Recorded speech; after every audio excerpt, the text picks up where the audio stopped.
everybody. When I was a little girl, my dad was a missionary. Well, he's still a missionary. And he would travel. And whenever he would travel, all the things would go wrong at home. And I don't know why this is the way it is. It's just the way it is. Nathan is gone. All the things go wrong. And yet, we are making it. So, thank you for your patience. Because I fixed all the things. Except for the batteries and everything. Well, all the things that you fixed that you don't know how you fixed, I think maybe God fixed them. So I'm going to give the credit where it's due. But I appreciate your involvement in the process and your attempts, definitely. Excellent. That's the important thing. So, this morning, we want to talk about theology. At a church, I know, right? A lot of people think that to have a theology, you have to be like a professional spiritual person, right? Like maybe a pastor or an academic or something like that, like, Nathan or Roy or me. Or maybe you just need to have gone to Bible school like Rob and Michelle and Patrick and maybe some other people here. Maybe that would give you a theology. Maybe you get a theology by being one of those like super churchy people, right? Who like reads their Bible and prays every morning for an hour at 5:30 in the morning and then goes to church like 3 times a week. You can't do that at a church like Vox because we don't have services 3 times a week. Sorry, not sorry. I'm not sorry because I'd have to be at all of them. Or maybe, just maybe, you could have like some sincere and intentional beliefs about like the wrong things, and like we'd know your theology was wrong, but maybe we could say you had a theology even if you were getting it wrong. But I think the reality is that all of us have a theology. All the time. We go around having theology whether we know it or not. Because theology is just this fancy word that means what we believe about God and creation and ourselves and each other and about how life works, why bad things happen and how to prevent that, and how good things are going to happen and how to make sure we get some of that. And what happens before we're born and after we die. Like I think that's what theology is, right? And all of us have ideas about that, right? And all you have to do is scroll through Twitter or Facebook or Instagram for 5 minutes to realize that everyone has opinions about all of these things all the frickin' time, whether we wanted to know about them or not. So some of these theological opinions are very conscious. They're intentional. The person clearly articulating a way of thinking about one of these facets of theology. It might be a comment on a post about something hard happening in someone's life. Don't worry, God won't give you more than you can handle. Newsflash, by the way, that is not Christian theology. It's not in the Bible. It's theology, not Christian theology. Just in case you were wondering. Some of them are more subtle. They're woven into a more nuanced set of thinking. A Montessori parenting Instagram page might spend lots of time talking about ways of shifting our language so that we invite curiosity and thoughtful engagement and agency from our children. But all of these ideas presuppose a theology of power that is shared and invitational as opposed to one that's hierarchical and directive, right? So having a theology doesn't require that someone is a Christian, and it doesn't require that they're religious. It doesn't require that they're explicit or intentional about their beliefs. All of us have theologies about all of these different aspects of life. God, creation, ourselves, each other, how life works, how you get good things and bad things happening in your life, and what happens before we're born and after we die. Whether we know it or not, and whether we meant it to or not, we've all got theologies because this is part of the code that all human beings have in who we are. This is the code that runs our brains and helps us understand the world and navigate our relationships with it. But If we can have theology without knowing what our theology is, how does that work? How would we know what our theology was if we hadn't gone to Bible school or seminary or spent years and years carefully reading big theology books like the ones in my office? It's actually quite simple. All of us in this room can do it, I promise.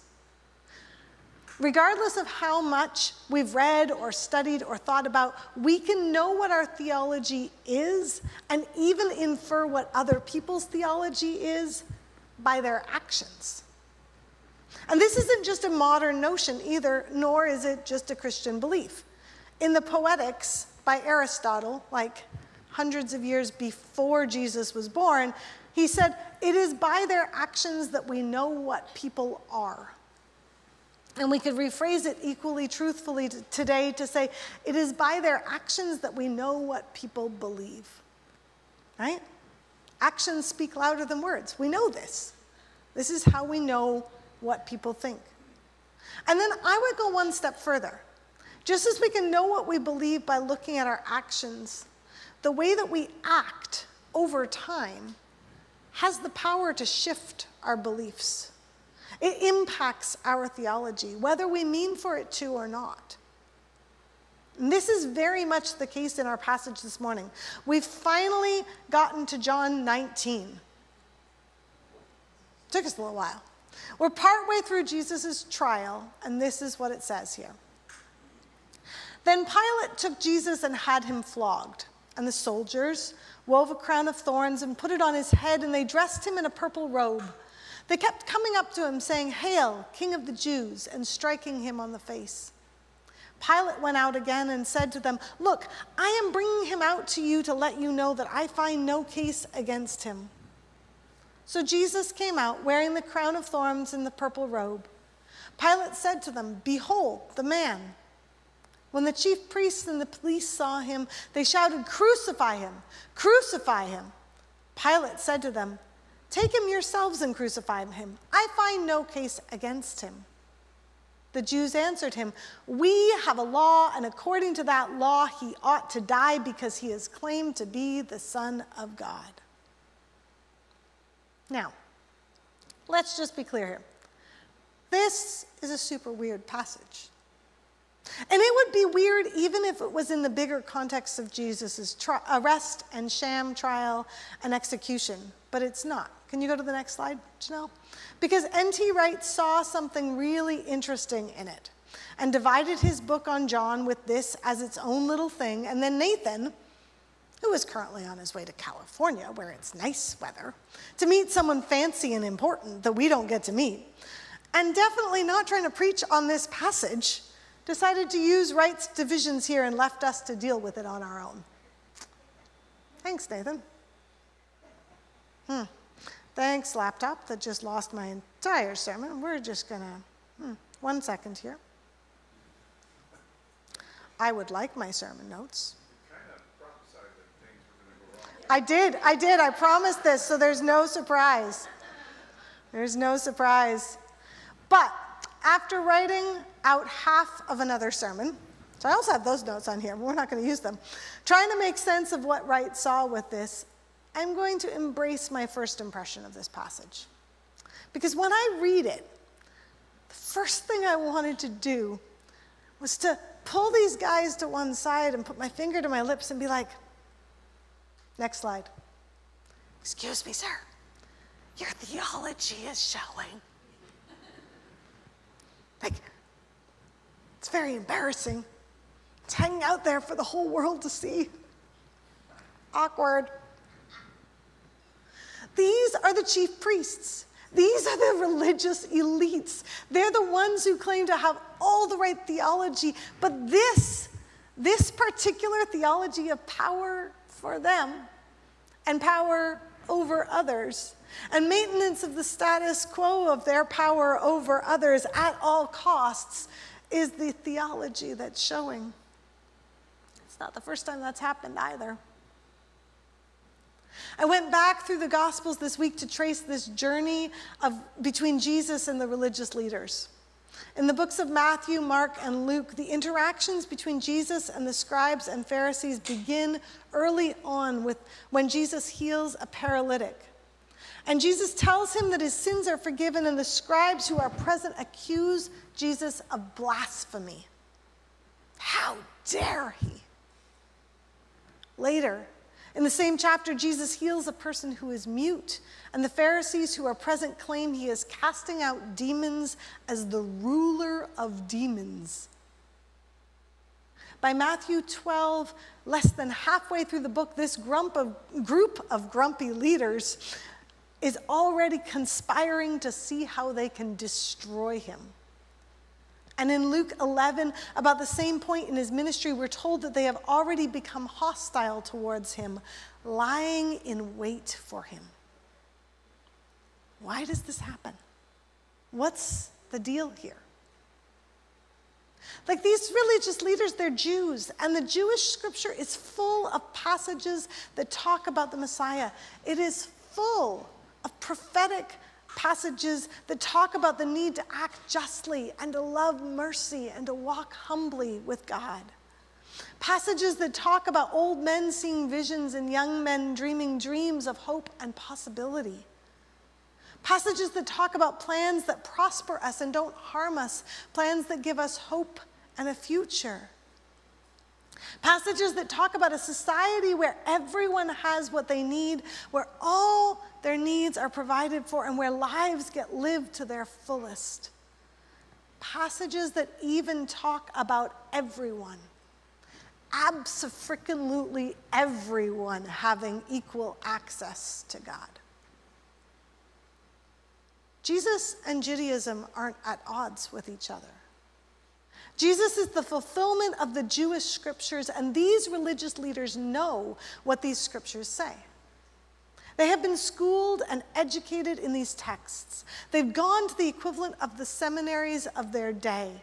But the problem is that every time they've acted out of their own self-interest and desire for power, they've pulled their beliefs a little further off their moorings until their theology has nothing to do with the scriptures they claim to follow.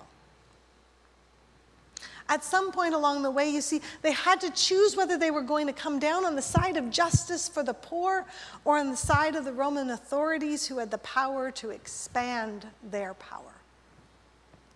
At some point along the way, they had to choose whether they were going to be merciful toward the tax collectors and sinners or rise through the ranks on their backs. At some point along the way, they had to choose whether they were going to walk with humility or make a show of their piety to get extra points with the in crowd. And all the while they were doing all of this, and they could pretend on their own that the story they were telling themselves in the world, that they had the theology figured out, that they were the ones to copy, that they were the ones to reach for, but never actually reach, please, was true.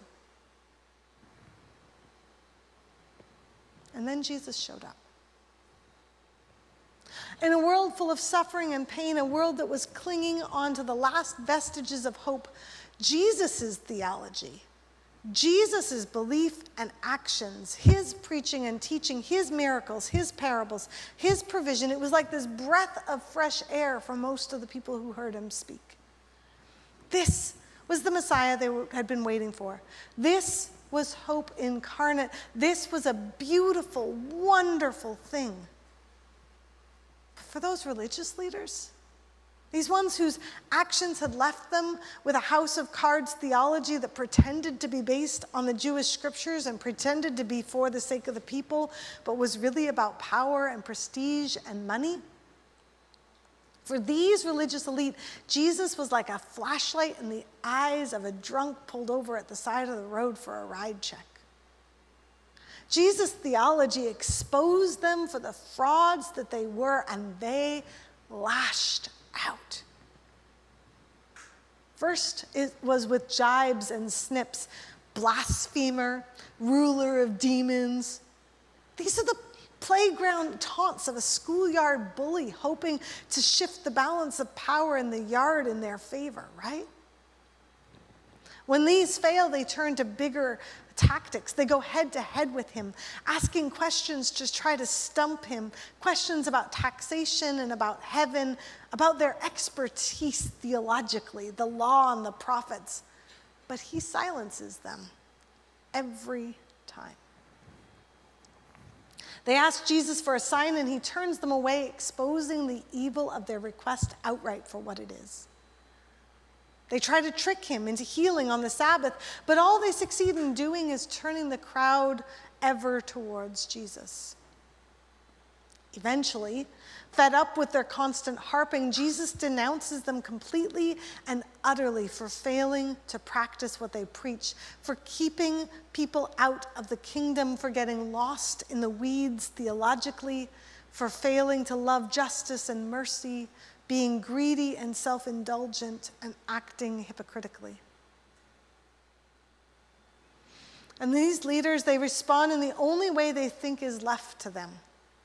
Whatever belief system they pretend to follow, their theology says that the winner is the one with all the stuff.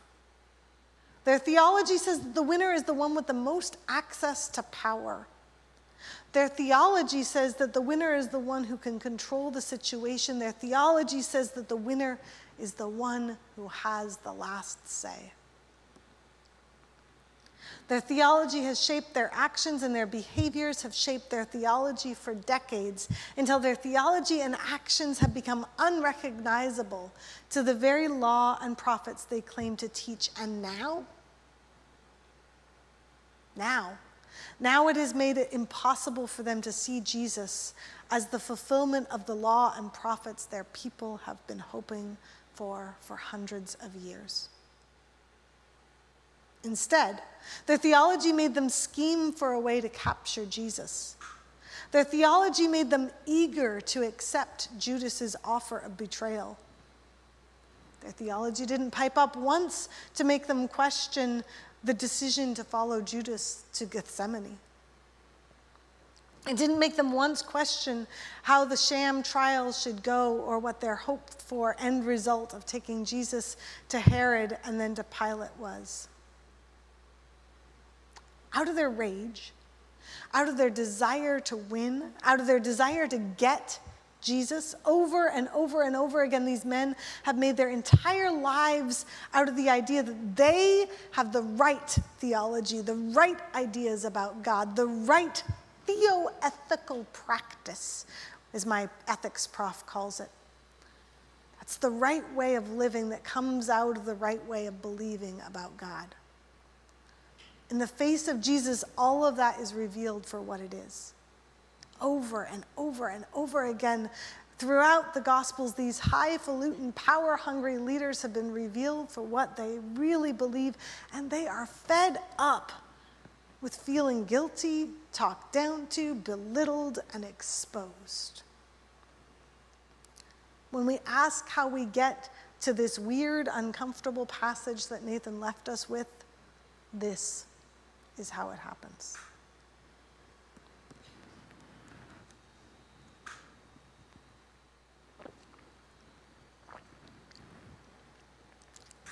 But that was back then. That was the religious elite. We've known for as far back as the first time we went to an Easter service, whether that was last year or when we were 3, that these were the bad guys. Obviously, they've got the wrong theology. But what do we do with this now? I, for one, find it relatively easy today to think of some of the religious leaders I've watched over my lifetime when I think about these guys. Maybe you can think of a few folks you've noticed yourself. Folks who have pursued power over justice, folks who have pursued privilege over mercy, folks who have pursued money over humility.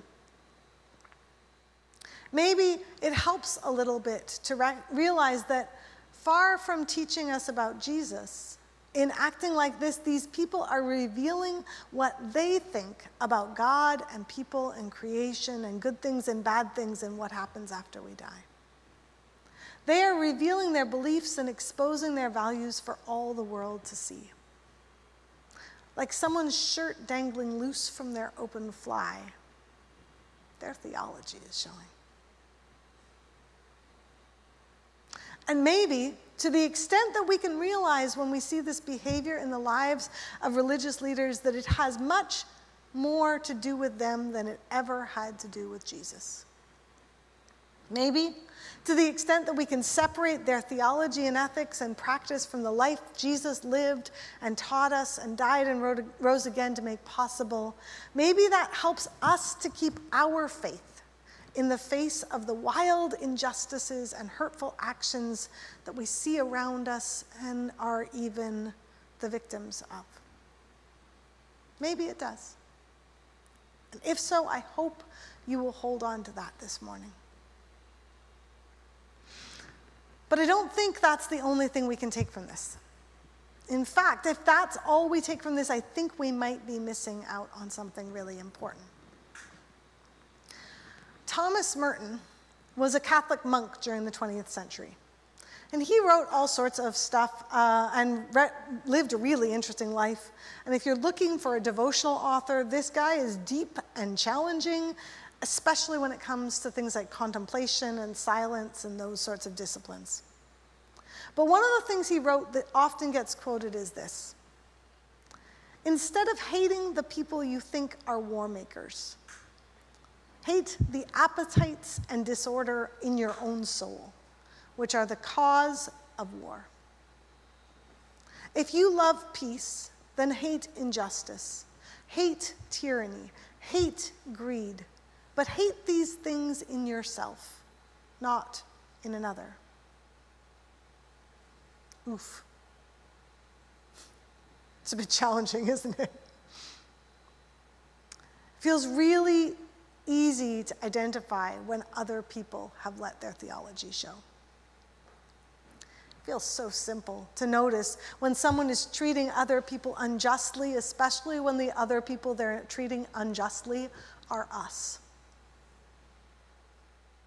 It feels reasonably straightforward to look at the Gospels and then at other people's actions from a nice distant vantage point and notice when there are discrepancies between them, then get upset at them for their failures. But even when Jesus was denouncing the religious leaders, I don't think they were the only people meant to hear what he had to say.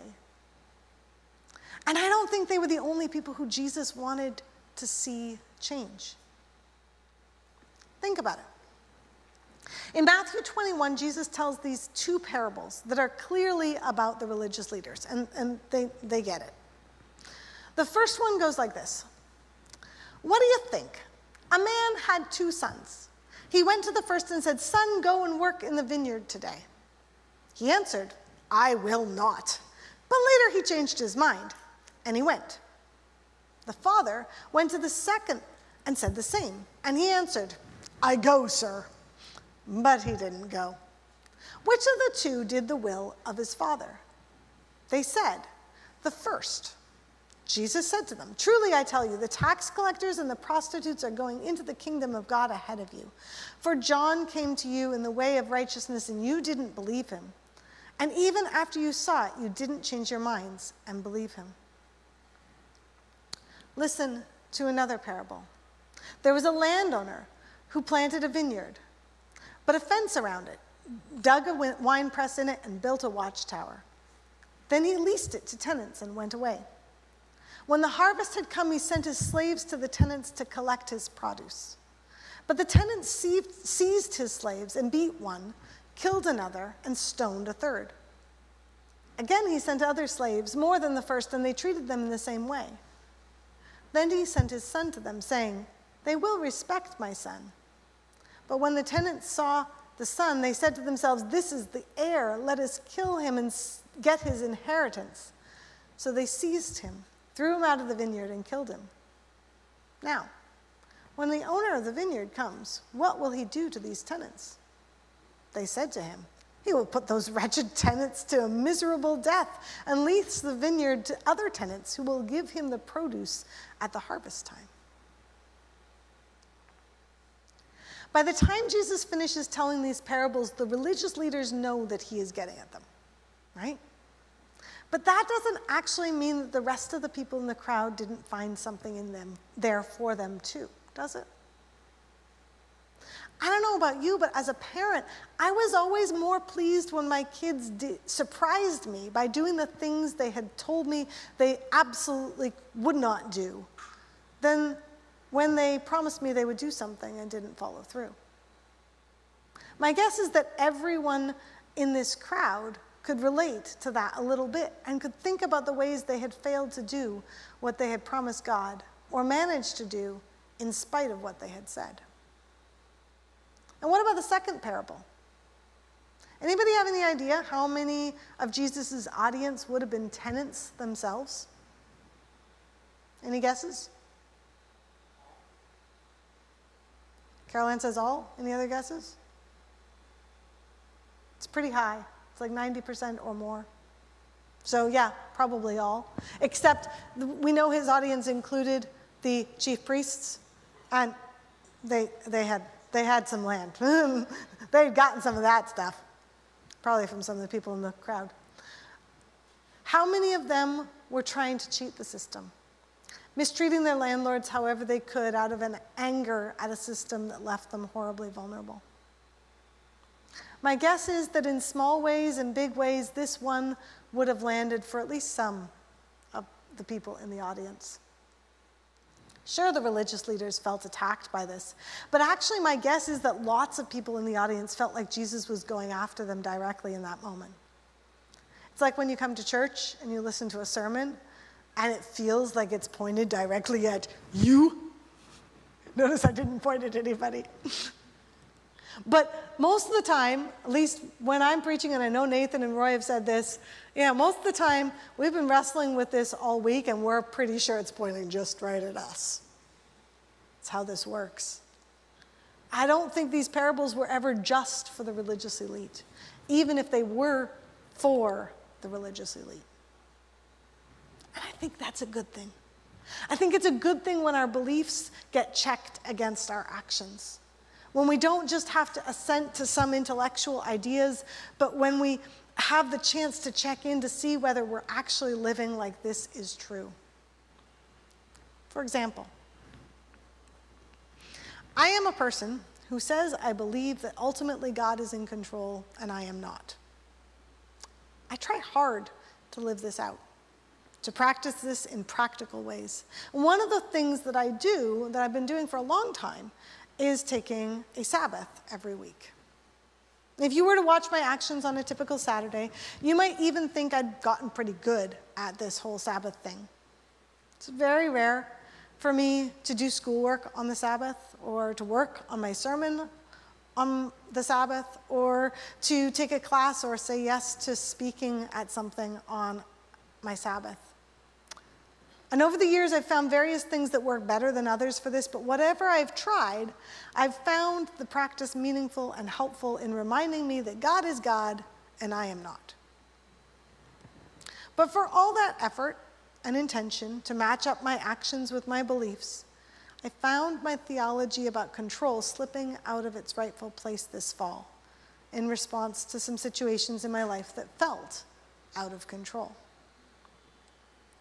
It was really subtle to begin with.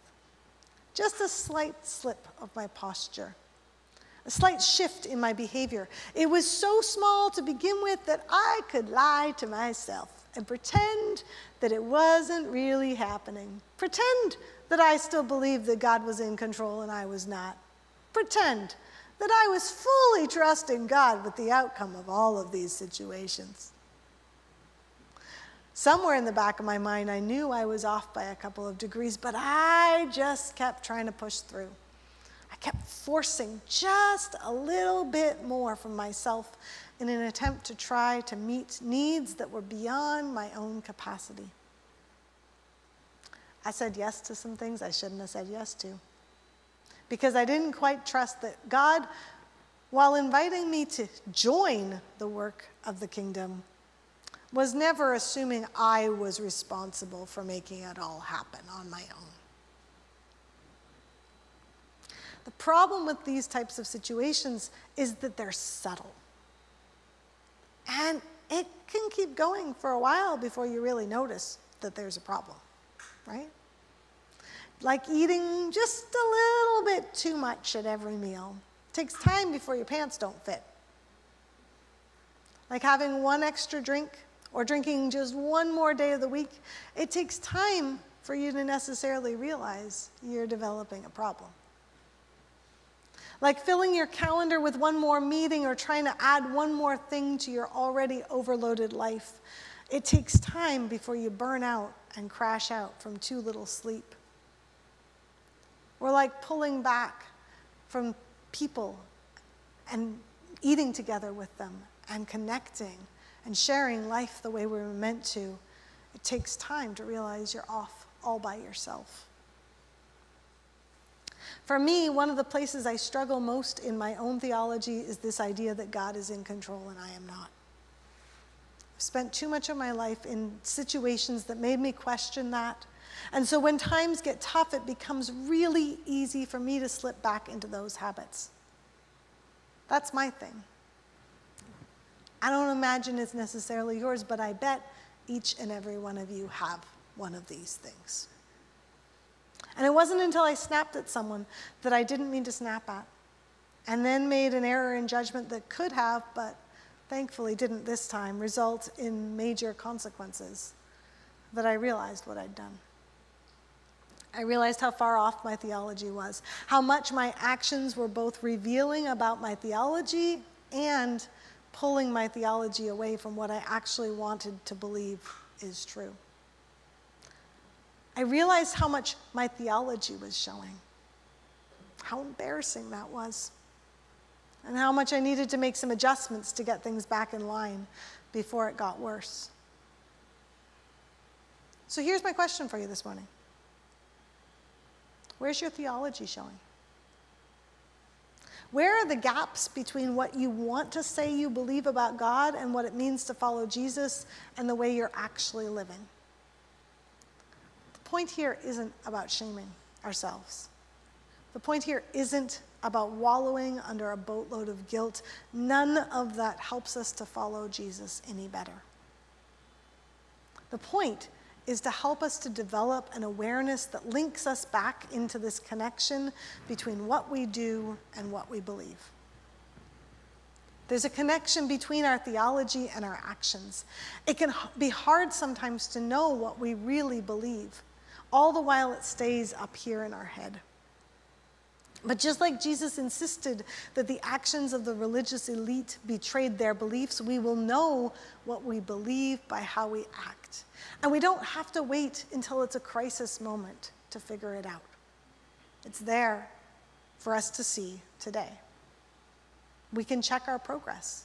We can check in on ourselves. But also, on the days when we don't know what we believe anymore, on the days when we're not even sure if God is real or if there's a point to prayer or any of the rest of this whole thing we do at Vox, we can choose to act like there is a God worthy of our hope. We can choose to practice living like Jesus taught. We can choose to lean into the kind of life we wish was possible. And these actions will in turn shape and form us into the kind of people who can remember what they believe. If the worship team wants to come back up, I will pray.